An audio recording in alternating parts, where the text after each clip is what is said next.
Bonjour à toutes et à tous pour cette nouvelle vidéo sur le confinement. Alors, sauf à vivre dans une grotte, on sait tous que l'on va avoir un reconfinement à très court terme. Ça va être vendredi à minuit, à coup sûr, pas plus loin. Ça sera un reconfinement permanent ou une formule à la carte avec confinement le week-end et couvre-feu à 17 h la semaine selon le modèle guyanais. Quelle durée est ce confinement? Ce qui monte, c'est l'idée d'un confinement court, entre guillemets, de 3 semaines, histoire de ne pas trop effrayer le chaland. La dernière thématique à la mode, particulièrement ridicule, est Sauvons Noël. Après Sauver Willy, Sauver Willy 2, Sauvons Noël. Mais si on n'est pas trop naïf, on comprend qu'en réalité on en a jusqu'à mars-avril, au mieux fin février selon le climat, j'y reviendrai.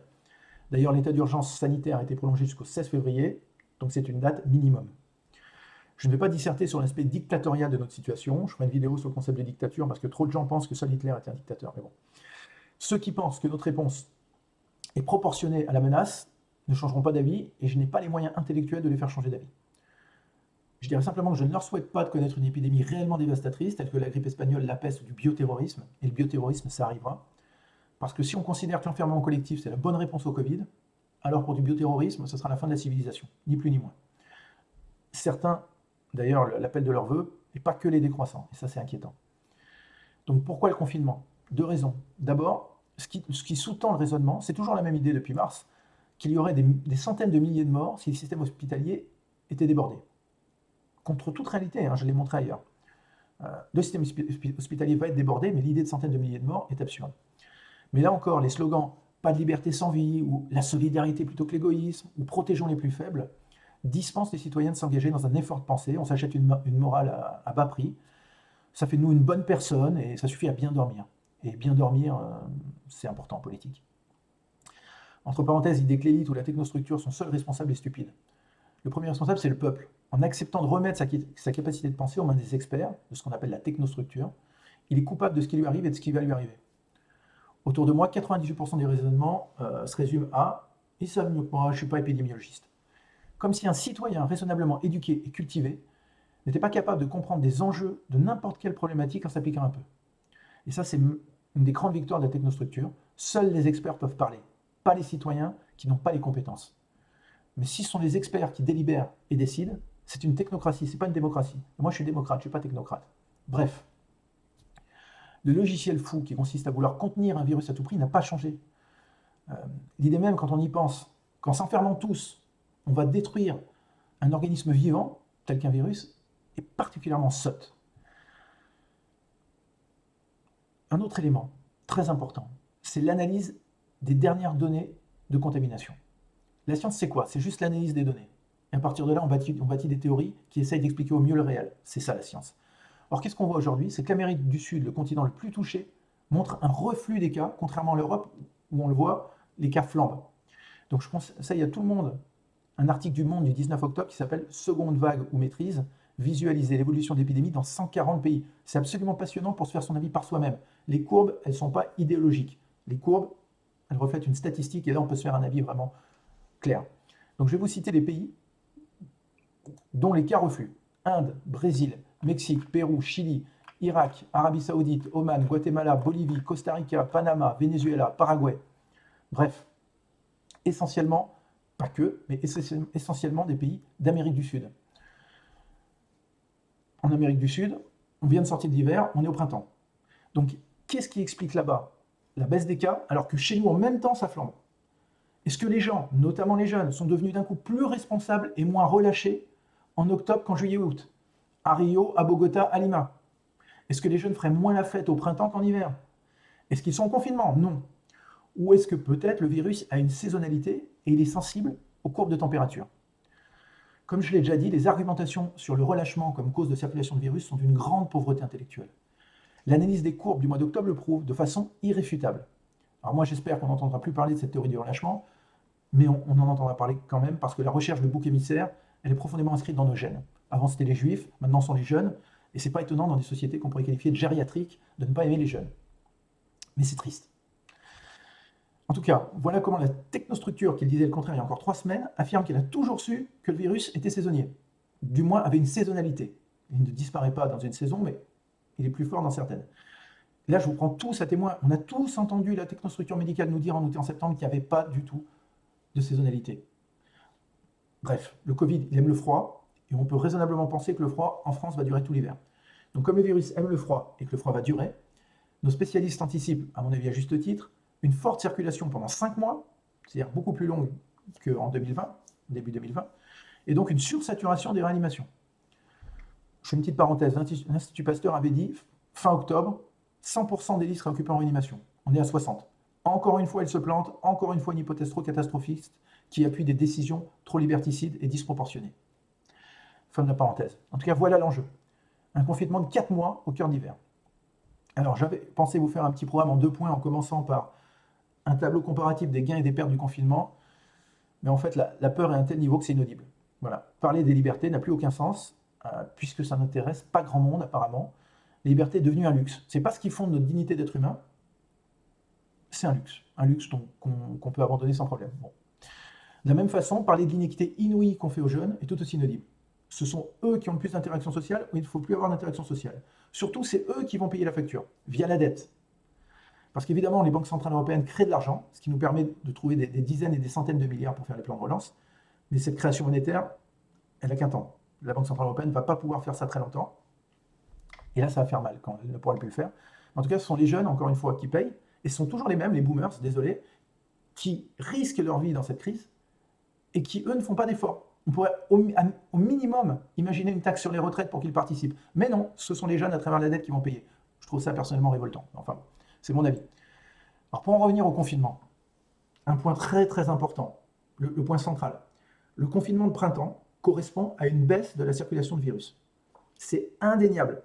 15 jours après le confinement, on assiste à une baisse de la circulation de virus.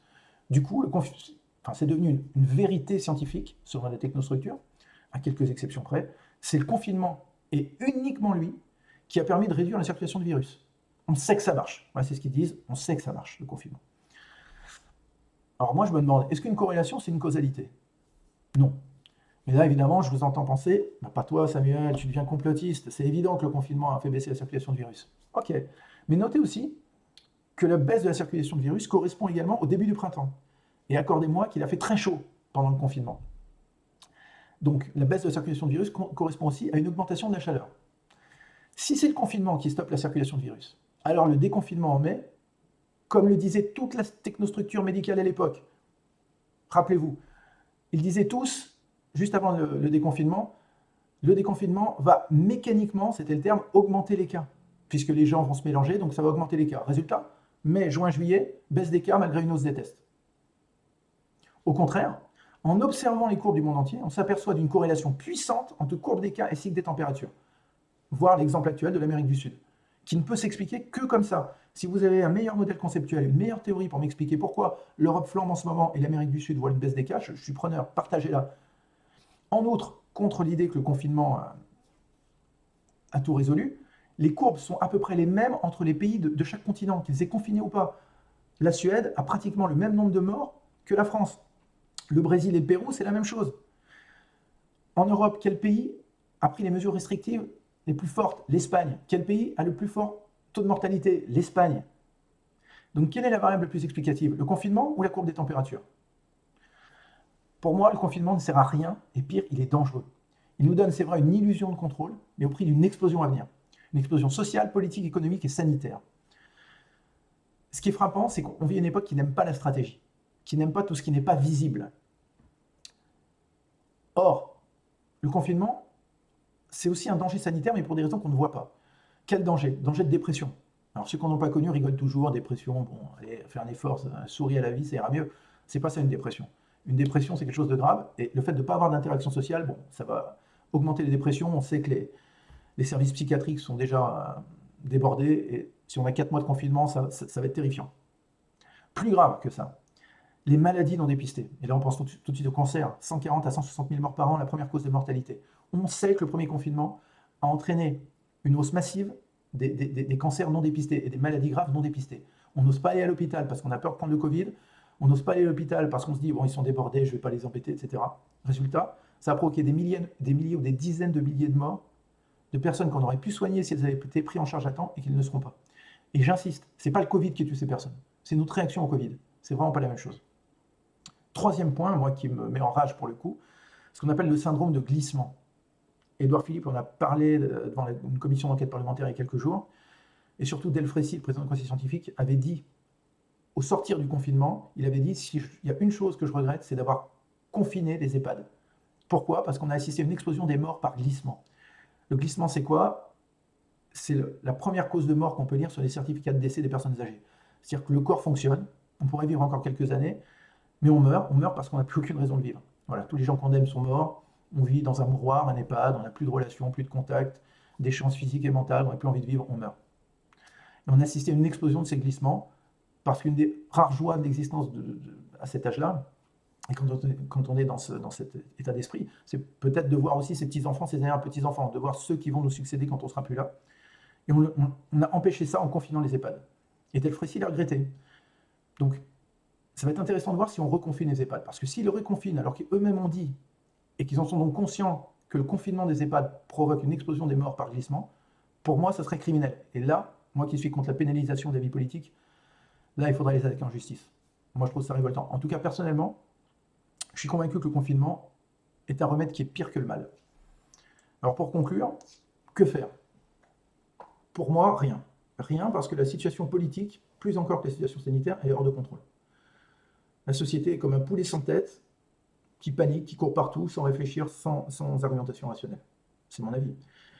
Si vous pensez ça, n'hésitez pas à me laisser un commentaire sur la vidéo ou à m'envoyer un message. On va voir ce qu'on peut faire, parce que je pense qu'à un moment donné, l'inaction, c'est juste... Bon, ça devient pénible, en fait. Pour les autres, j'ai envie de dire, prenez vos précautions, et dites-vous bien que ce merdier va durer jusqu'en mars-avril minimum, évidemment, et que le vrai rendez-vous, c'est septembre 2021. Parce qu'en septembre 2021, c'est là où on va avoir une explosion sociale et économique. Enfin, économique, plusieurs millions de chômeurs, quand le chômage partiel s'arrêtera, plusieurs millions probablement de gens acculés à la pauvreté, donc une explosion sociale, une explosion politique. On a des élections présidentielles dans 1 an et demi. C'est une voie royale pour les extrêmes. Alors même s'ils sont très mauvais en France, c'est quand même une voie royale pour eux. Bref, si en plus il n'y a pas de vaccin ou de changement de politique, je pense que le chaos pourrait arriver plus vite qu'on ne le pense. Donc voilà, protégez-vous et bonne chance. Voilà, merci.